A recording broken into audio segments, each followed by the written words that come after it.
சொக்கநாதன் பெற்றெடுத்த பிள்ளையாராம்.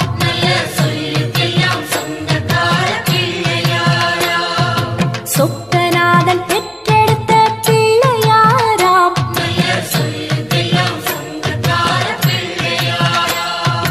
கைலாய மலைய விட்டு தெற்கே வந்தாராம்.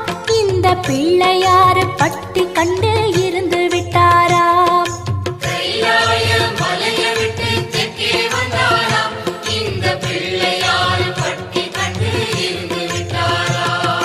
கணபதியார் வந்தாரம்மா, நம்ம உறவாக நின்னாரம்மா.